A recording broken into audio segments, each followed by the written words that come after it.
నమస్తే అండి, మీ పేరు? నా పేరు చిత్తరాం ప్రసాద్ అండి. రాంప్రసాద్ గారు, ఈ వెస్ట్లో రాజకీయ పరిస్థితి ఎలా ఉంది ప్రజెంట్? ఇటు కూటమి అభ్యర్థి మాది నిలబడుతున్నారు, ఇక్కడేమో విడుదల రజనీ గారు నిలబడుతున్నారు. ఎలా ఉంటుంది వీళ్ళిద్దరి మధ్య పోటీ? మామూలుగా అయితే గుంటూరు వెస్ట్లో తెలుగుదేశం పార్టీ బాగా స్ట్రాంగ్ అండి. కానీ గత 5 సంవత్సరాలుగా జగన్మోహన్ రెడ్డి గారు చేసిన పరిపాలన అయితేనేమి, లేకపోతే సంక్షేమ ఫలాలు అయితేనేమి అట్టడుగు ప్రజలకు కూడా అందినాయి.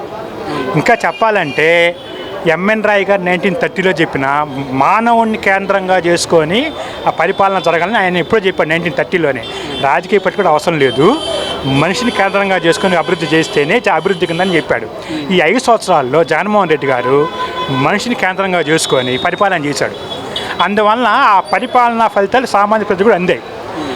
మీడియా వాళ్ళు కానీ కొంతమందికి అర్థం కాని విషయం రోడ్లు వేస్తేనే అభివృద్ధి, ఇంకోటి వేస్తే అభివృద్ధి అనుకుంటున్నారు. అది కాదు, మానవాభివృద్ధి కీలకం అన్నమాట.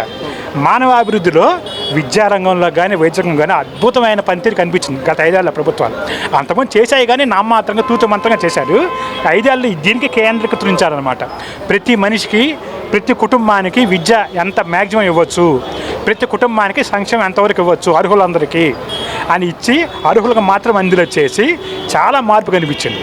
అందువల్లనే గత 5 ఏళ్ళలో జిఎస్టీ బాగా పెరిగింది మన స్టేట్లో. అంటే ఇక్కడ వెస్ట్లో రజనీ గారు ఎందుకు గెలవాలి అసలు? మాధవి గారి మీద రజనీ గారు ఎందుకు గెలవాలి అసలు?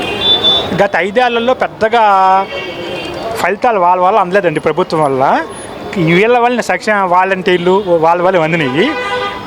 అది మన పార్టీ ఎమ్మెల్యే కనుక ఉంటే ఇంకా అభివృద్ధి ఎక్కువ జరుగుద్ది, ప్రజలకు ఎక్కువ రీచ్ అవ్వచ్చు అనే ఉద్దేశంతో ఆమెకే ఓటేస్తారు. ఇప్పుడు నిన్న లేటెస్ట్గా ఒక టాపిక్గా మారింది. విడుదల రజనీ అనే ఇంకో పేరు గల వ్యక్తి నామినేషన్ చేసి దాఖలు చేశారనేసి ఆరోపణ జరిగాయి. సార్, అవన్నీ జనాలు పట్టించుకోరు, సింబల్ చూసే వేస్తారు. ఇంకా స్పష్టంగా చెప్పాలంటే 78లో చివరి నిమిషంలో కాంగ్రెస్ పార్టీ హస్తం గుర్తు వచ్చిందంట. అవును, ఈవెన్ పెద్ద పెద్ద నాయకులు కూడా జోడెద్దుల మీదే ప్రచారం చేసుకున్నారు. చివరి నిమిషంలో హస్తం గుర్తు వచ్చిన మారుమూల పల్లెల్లో కూడా హస్తం గుర్తు తెలిపోయి హస్తం గుర్తుగా ఓటేశారు. ప్రజలు ఎప్పుడు కూడా రాజకీయ నాయకులు చాలా తెలివిగల వాళ్ళు, అన్నీ గమనిస్తుంటారు. ఈ పేర్లో చూసి కన్ఫ్యూజ్ అవటమే ఉండదు. మన ఫ్యాన్ గుర్తు చూసి వేయాలనుకుంటే ఫ్యాన్ గుర్తుగా వేస్తారు వాళ్ళు, పేర్లు చూసి ఓటేరు. కాబట్టి అది పెద్ద ఇబ్బంది ఏం కాదు మనకు. మీ పేరు?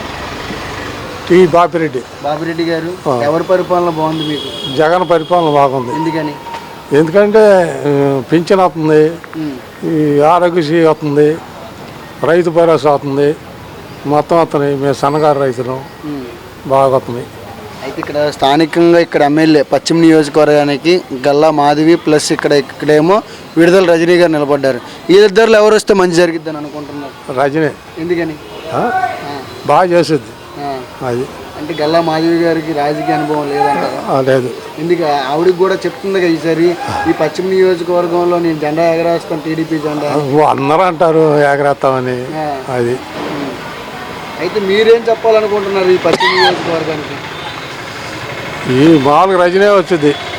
అది ప్రజలందరికీ ఈసారి ఎవరు మంచి చేస్తే ఓటు వేయాలనేసి మీరేం చెప్పాలనుకుంటున్నారు ప్రజలకి? జగన్కి వేయాలని. అది